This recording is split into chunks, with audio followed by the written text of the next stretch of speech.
حضرت علی رضی اللہ عنہ حضرت کے چہیتے چچا ابو طالب کے بیٹے تھے اور بچپ سے ہی حضور کے زیر سایہ تربیت پائی تھی۔ بعثت کے بعد جب حضور نے اپنے قبیلہ بنی ہاشم کے سامنے اسلام پیش کیا تو حضرت علی رضی اللہ عنہ نے سب سے پہلے لبیک کہی اور ایمان لے آئے۔ اس وقت اب کی عمر 8 برس کی تھی۔ ہجرت کی رات ان حضرت اب کو ہی اپنے بستر پر لٹا کر مدینہ روانہ ہوئے تھے۔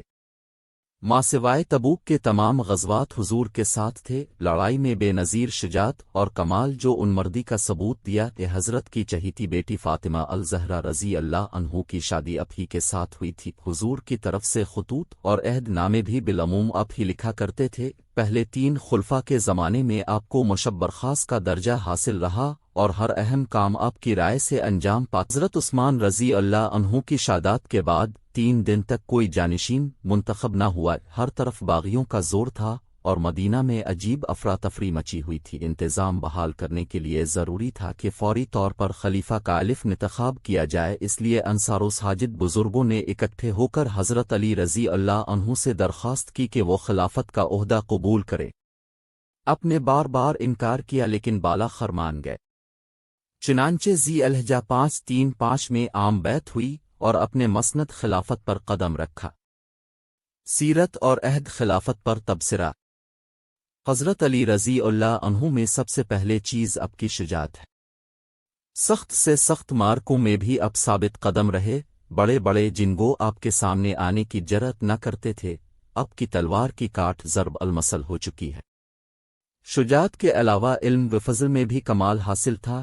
ایک فقی کی حیثیت سے آپ کا مرتبہ بہت بلند ہے۔ اب کے خطبات سے کمال کی خوش بیانی اور فصاحت ٹپکتی۔ حدیث مشہور ہے کہ حضور نے فرمایا، میں علم کا شہر اور علی رضی اللہ عنہ اس کا دروازہ ہے۔ آپ کا عہد خلافت سارے کا سارا خانہ جنگیوں میں گزرا، اس لیے آپ کو نظام حکومت کی اصلاح کے لیے بہت کم وقت ملا۔ تاہم آپ سے جہاں تک ممکن ہوا اسے بہتر بنانے کی پوری کوشش کی۔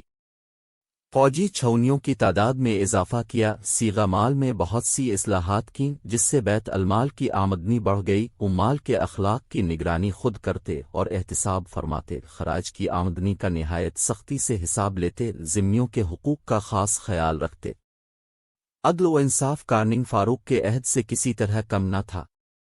محکمہ پولیس جس کی بنیاد حضرت عمر رضی اللہ عنہ نے رکھی تھی، اس کی تکمیل بھی حضرت علی رضی اللہ عنہ کے زمانے میں ہوئی اور ایک باقاعدہ پولیس کے دستہ کا قیام عمل میں آیا جسے شرطاحہ کہتے تھے۔ اس کے اکثر اعلیٰ کو صاحب الشرطاحہ، اس کے فرائض میں حفظ امن اور جرائم کی روک تھام کے علاوہ منڈیوں کی دیکھ بھال بھی شامل تھی۔ شہادت۔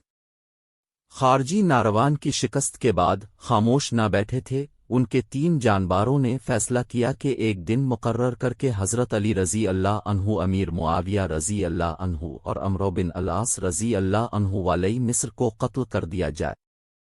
چنانچہ تینوں اپنے اپنے سفر پر چل پڑے۔ ابن سلجم نے حضرت علی رضی اللہ عنہ کو شہید کرنے کا ذمہ لیا۔